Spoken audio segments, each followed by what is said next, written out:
to all of the fellows.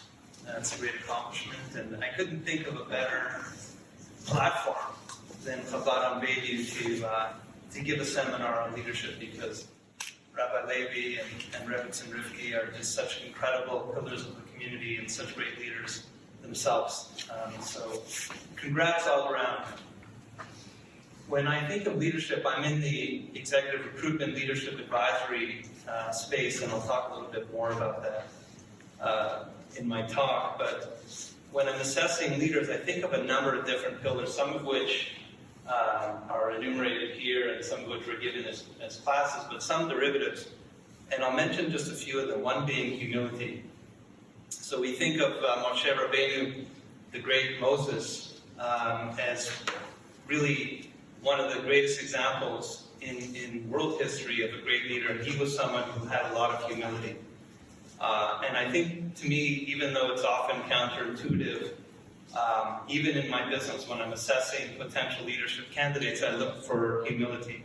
So if someone were to tell me, I brought these results to the table, but it's in large part due to the incredible team I had, or tailwinds in the market, these are things that I find attractive, because when you're trying to build something, whether it be from a community standpoint or a business standpoint, or even from a family standpoint, we're all in this together. We're all one. And therefore, I think humility is a really big aspect of leadership. A second point that I bring up is integrity. Clearly, integrity is something that's a must from a leadership point of view. Very often, to have real integrity, you sometimes have to take the unpopular position. And it takes courage, another one of the pillars, to have a level of integrity such that you do things for the right reason. Curiosity would be another one. I'm often looking for leadership candidates who have a curiosity, who are always in learning mode, who always want to really see beyond what is possible and have, in fact, it's all interrelated, to have the humility to learn and to grow. And lastly, obviously, vision is a key. Seeing things that others don't see, that typically is a really, really important aspect of leadership. But a person really, truly emerges as a leader, in my view, when people love that person and want to follow that person. And this is leadership that's not based on intimidation or fear, which is typically very temporary, and it doesn't last. In fact, it might not even be real leadership. But when someone loves others and is loved back, and people want to follow them for that reason, that's when you see a true leader. And the more I read about him, the more I listen to Rabbi Schneerson, who's obviously a big inspiration for Chabad Bayview and the Chabad movement globally. I think of a model of someone who is dearly loved and loved his people and loved the world very, very deeply. So when we think of the words Hashem Echad, the fact that the Creator is everywhere and the Creator is one, that means that the Creator is inside of us. And that means that we are all connected. So a true leader really understands that other people outside themselves are really part of them. And that's when we're able to move mountains from a leadership point of view. Levi mentioned to me that the fellows enjoy hearing a little bit about the backgrounds and the journeys of various individuals who come to speak, so I'd be happy to speak with you a little bit about my journey, and if there's time and if you're interested, I'm more than happy to take Q&A and turn this more into a discussion. I'm not into very long speeches, so I'll tell you a little bit about myself, and if you want to have some interaction, I'd be more than happy to do that. But one of the common themes in my life is about seizing opportunities when they're in front of us. So that if you see a crack in a door or a crack in a window, I'm typically the kind of person who will want to walk through it to see what's on the other side, to see what opportunities might present themselves, because my mission truly in life is to grow as much as I can and to learn as much as I can. So I spend each and every moment of my life really trying to grow and improve. And when you take that kind of perspective, I think it allows you in turn to hopefully have a very positive impact in the world, because you've worked so hard on yourself to be able to bring that kind of impact. So I'm born and raised in Montreal, in a neighborhood called Ville Saint-Laurent. Very traditional Jewish family, kosher home. I studied at Torah, an elementary school, Jewish parochial school, which then spilled into Herzliya High School, similar to Chat, Jewish parochial high school. So very traditional Jewish home. Went to shul every Shabbat with my father, and that really ingrained for me Jewish values, which I hold to this day. And after high school, as some of you may know, in Montreal, you go to CETUP for 2 years, which I did, and then I went to McGill, as Evan mentioned, for 7 years, really, where I did a philosophy degree and 2 law degrees. And in the law school, I met a very important professor, a very important influence on my life, who I just got off the phone with, who still works 24 hours a day. It's his birthday today. He's 84 years old. His name is Erwin Kotler. He was a professor at the time at the law school. And he was well known at the time for having represented Natan Sharansky, who was a political prisoner in the former Soviet Union, and Nelson Mandela. And it was a great experience having met him. Talking about seizing and opportunities, there's something early days in law school, some of you might be lawyers, where which is a kind of nerve-wracking experience for young law students. It's called moot court, where you present sort of a mock appeal case, and you don't know who you're going to get as judges, but it would be 3 law professors who'd be judging your moot court. So I walk in, and who's one of the judges? Well, Erwin Kotler, probably the most esteemed and well-known professor in the school, which made me even more nervous. So I begin my presentation, and I notice that he's spending the entire time with his glasses on top of his head, making furious notes. And I'm wondering the whole time, what is he writing? What is he thinking? And at the end of my remarks, in his typical gentlemanly fashion, he commended me for what I had done well. And he proceeded to list 10 things that I could have done better. Each point interrelated to the next. And I was kind of in shock and awe. But I was really curious about this individual. I was wondering, maybe I can learn more from this individual, and not only about the law. And so I asked him at the end of the presentation if I might spend some time with him in his office. And ask how I could have done better, and in his gracious way he did, and we had a great conversation, and ultimately he invited me to be his summer student, and we ended up having a fantastic relationship, which continues to this day. He became Canada's Minister of Justice, and after leaving Parliament, he started the international human rights organization called the Raoul Wallenberg Center for Human Rights, and he asked me to join his board as soon as he started it, and ultimately to be his first chair. But I want to rewind, talking about school and talking about seeking feedback and always trying to grow, and the places that can take you, and talk to you a little bit about the story behind how I got into McGill Law School in the first place.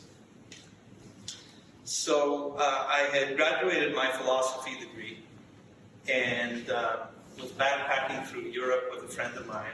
My marks were pretty good, so I thought that I would apply to the law school. And I applied to a number of other law schools during that time. I got into a few pretty early, but really wanted to go to McGill. So I'm backpacking through Europe and calling my parents every few days to see if they got the mail, to see if I got into to McGill. Long story short, about a month or so into my trip, my parents had gone on vacation, and my neighbor was picking up the mail. And my parents very specifically asked my neighbor to check for McGill to see if I got in or not. And ultimately, the neighbor called my parents in Florida and said he didn't get in. They told me in Europe. I decided to get home early, and the idea was actually to go to University of Ottawa, where I had gotten in. My parents were so kind as to get me a apartment in Ottawa, and I thought I'm going to the University of Ottawa. But I just thought, you know what, I might as well call the dean of McGill Law School. I have nothing to lose. And ask if I might have a meeting with her, just to understand why I didn't get into the law school. So she agreed to it, and so I went to see her. I don't know what I was thinking at the time. I had very long hair, pre being bald. I had a big beard. I had cut off jean shorts. I had a white tank top on. I don't know what I was thinking. I walked into the dean of the law school's office like that. I sit down, and she opens up her filing cabinet, and she looks at my file, and she said, "Who told you you didn't get in?" So I explained the story. I was traveling, my parents were traveling, whatever. He says, "I don't know what your neighbor read, but you're still on the waiting list. I haven't made a decision. And I'm not supposed to interview potential students. But while I have you, let's talk." So we had an amazing conversation. We really, really hit it off. And with McGill, you do 2 law degrees. You do a common law and civil law. It's a 4-year program. At the time, you either started in what's called the civil law stream or the common law stream. So she said, "If I were to let you in, which stream would you want?" So I said, "Ideally common, but it doesn't really matter." So she said, "Well, common is impossible, maybe civil, we'll see." So I said, I'll take whatever you offer me." So I went home. The next morning, the phone rings, and it's the dean of McGill Law School. And she said, "Hi, it's Dean Juke here. Is Jay Rosenzweig there?" I said, "Yes, it's Jay." She said, "I wanted to call you personally to let you know that you're in. And I gave you the common law stream." And you know, it's just weird how life works. And then the relationship with Erwin, and the whole direction that I took. It's you know, if I wouldn't have taken that extra step, who knows, you know, where my life would be. I'm sure it would be fine, but it would be different. So just another example of the importance that I've always placed on seizing opportunities and growing every day. I'll tell you one other example of that, and also a lesson that I learned about the importance of giving everything you possibly can, whatever you're doing. It's another school example. I'm in bar school. And bar school was a heavy load. You'd be given like a stack of papers, and a week later you have a criminal law exam, and a stack of papers, a week later you have a corporate exam, and so on and so forth. And it was a grueling experience, at least for me. Maybe not all students, but for me. And I passed all of my exams. My last exam was real estate. And by then I was kind of burnt out a little bit. I sit down for the exam, and the questions actually weren't that bad. I knew all the answers, but I didn't give everything I could to the answers. I just sort of answered what I needed to, but I didn't go as hard as I could, because I thought I did enough to pass. I'm down south for vacation with my family. It's winter holidays after doing all of our exams, and I get a call that I failed my real estate bar exam with a 70. It turned out to be such an easy exam that they had to curve it. And I think I failed by like one mark, and I had to redo that exam when I got back right away. And the learning I had from that was very profound for me. And that was that anything you do it with everything you have. Even if you're feeling tired, or you're not, or you feel, you know, it's enough that I go this far. And from that moment on, although it might sound crazy, everything I've ever done, that's stuck in my mind so deeply. Whatever I do, whether it's related to family, community, charity, whatever it is, I go in 100%. I give everything I possibly can, because I feel that we're here really to reach our fullest potential. That's the most important thing we could possibly do. If we're here reaching our fullest potential, we can be such valuable assets to our families and to the community and to the world at large. So I graduated law school. I moved to Toronto. I had got an articling student in criminal law, which was a really harrowing and exhilarating experience. I was the one articling student that year, the junior on a murder trial. It was an experience that I'll never forget. But I determined that I didn't want to practice law per se over the long haul. And lo and behold, my beautiful wife Renee, at the time, careers were advertised in the newspaper. So it was like you physically opened up a newspaper and you looked at career ads. And she saw an ad in the newspaper which said, looking for a director of business affairs for a large entertainment corporation. It turned out to be IMAX. A lot of you probably have heard of IMAX. Please apply to the following executive recruiting firm. I knew nothing about headhunters, recruiting firms. They were looking for a lawyer with 12 years experience. I didn't have anything close to that. But I thought, what the heck, I'll apply to this opportunity. And who knows, apparently headhunters find people jobs in business. Maybe they'll find me an opportunity. Long story short, an associate called me from this organization. And they said, look, we received your resume. You're way underqualified for this specific opportunity. But tell me a little bit about yourself. You seem to have an interesting background. I did. We hit it off on the phone. One thing led to another. And he said, you know, we're looking for an associate here. Why don't you come in and talk to us? At first I thought, what am I going to be, a headhunter for? I just became a lawyer. But the more research I did into the industry, and the high end of the industry, the more I realized that it's an interesting field, and the partners had such interesting backgrounds. So I met with them, they hired me. That firm was bought by the world's largest firm in the world. I stayed on for a few years as one of the youngest partners globally in that firm. But ultimately, I'm an entrepreneur by nature. It's sort of in my blood, and I thought as a boutique I could better serve my clients. So I broke away and started my own firm to be a competitor, sort of the big five in that sector, and I've been doing that ever since as my main business. Another bucket of activity that I do is I help founders of technology companies typically, but founders of any company really, to scale up their businesses. And over the years, I've developed really an amazing network that I'm really grateful for. So I'm able to help them with fundraising for their businesses, or business development, or team building, of course. And it's gotten to the point where I have shares in and I advise dozens and dozens of technology businesses. And as they grow, they need new CEOs and new people, so that it ends up going into that other bucket. And then I'm keeping very busy. Sadly, we're living in a time that is very volatile, so I keep very busy working with Urban Kotler on a number of different very interesting initiatives. I was in Kyiv last year presenting to the leadership our analyses of the Russian Federation's breaches of the Genocide Convention that we drafted, and draft statutes for the establishment of a special tribunal to investigate crimes of aggression. So this is how I kept my hand in law. We have a number of great young lawyers, a 10-point action plan for the community of democracies to implement. We're actually speaking with the leadership tomorrow on a Zoom call about all of this, including a peace plan that they're proposing and a peace summit they'll be having in Switzerland. We're representing the Uyghurs in China, Iranian women who've been in prison for refusing to wear a hijab.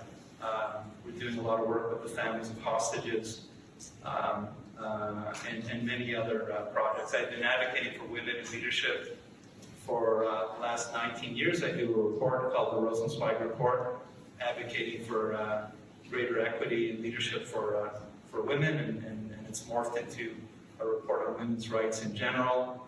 And as Evan alluded to, I bring in a lot of influencers from various walks of life to chime in on the report and provide quotes and comments and endorsements in order to amplify the importance of the discussion. So if you look at my 19th annual report, which I'm happy to share with you all, you'll see contributions from our Prime Minister, from Deepak Chopra, from Mark Cuban, Sheryl Sandberg, Elisa Milano, CEOs of banks, etc.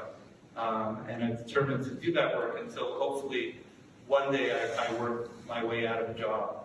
And my most important role is family man. My priority is always my beautiful wife Renee and our 3 kids.